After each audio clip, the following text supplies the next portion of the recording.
ایک وقت کا ذکر ہے کہ ایک بہت خوبصورت اور نیک بادشاہ تھا۔ اس نے اپنے شہر میں ایک نہایت ہی خوبصورت مسجد تعمیر کروائی۔ مسجد کی تعمیر مکمل ہونے کے بعد بادشاہ کی بیٹی نے خواہش ظاہر کی کہ جب یہ خوبصورت مسجد بن جائے گی تو وہ وہاں جا کر 2 نفل ادا کرے گی۔ مسجد کی تعمیر مکمل ہونے پر شہزادی اپنی خواہش کی تکمیل کے لیے مسجد میں تشریف لائیں اور 2 نفل ادا کرنے لگیں۔ اس وقت تمام مزدور جا چکے تھے، بس ایک نوجوان مزدور وہاں اکیلا بچا تھا جو اپنا کام سمیٹ رہا تھا۔ اس نے شہزادی کو نماز پڑھتے ہوئے دیکھا۔ شہزادی کے سجدوں کا وہ منظر اسے بے حد خوبصورت لگا اور اس کے دل پر گہرا اثر چھوڑ گیا۔ کام ختم کرنے کے بعد وہ مزدور گھر لوٹا، لیکن شہزادی کے نماز پڑھنے کا منظر اس کی آنکھوں سے ہٹ ہی نہیں رہا تھا۔ اس نے اپنی ماں کو سارا حال سنایا اور کہا، میں شہزادی سے شادی کرنا چاہتا ہوں، آپ براہ کرم بادشاہ کے پاس میرا رشتہ لے کر جائیں۔ ماں نے بیٹے کو بہت سمجھایا کہ ہم ایک عام مزدور ہیں اور وہ بادشاہ کی بیٹی، ہمارا کوئی میل نہیں، لیکن اس نوجوان پر جیسے جنون سوار ہو گیا تھا۔ وہ دن رات اسی سوچ میں غرق رہتا،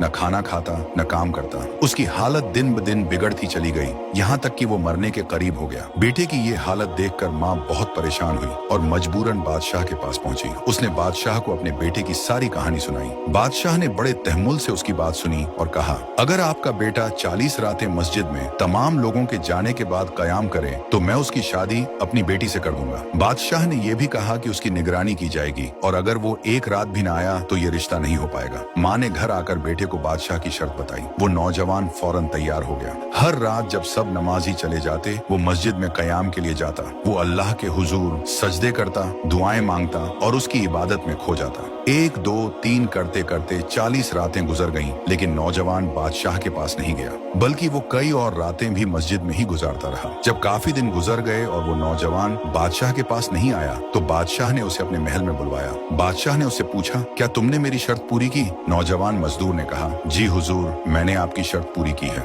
بادشاہ نے خوش ہو کر کہا، میں تم سے بہت خوش ہوں، میں تمہاری شادی اپنی بیٹی سے کرانے کے لیے تیار ہوں۔ لیکن یہ سن کر وہ مزدور مسکرایا اور بولا، بادشاہ سلامت، میں اب اس رشتے کے لیے تیار نہیں۔ بادشاہ حیران ہو کر بولا، کیا مطلب؟ تم تو اس کے بغیر زندہ نہیں رہ سکتے تھے؟ نوجوان نے بڑے سکون سے کہا، حضور، آپ نے مجھ پر بہت بڑا احسان کیا ہے۔ جب آپ نے مجھے 40 راتیں مسجد میں قیام کرنے کا حکم دیا تو میرا مقصد کچھ اور تھا، لیکن ان راتوں میں سجدوں کے دوران مجھے جو سکون ملا اس کا مقابلہ دنیا کی کسی بھی شے سے نہیں کیا جا سکتا۔ مجھے سمجھ آ گیا کہ میری محبت آپ کی بیٹی سے نہیں بلکہ اس منظر سے تھی جہاں وہ اپنے رب کے حضور سجدہ ریچ تھی، اور اب جو مجھے مل گیا ہے وہ سب سے بڑھ کر ہے۔ یہ کہہ کر وہ نوجوان سکون اور اطمینان کے ساتھ واپس چلا گیا۔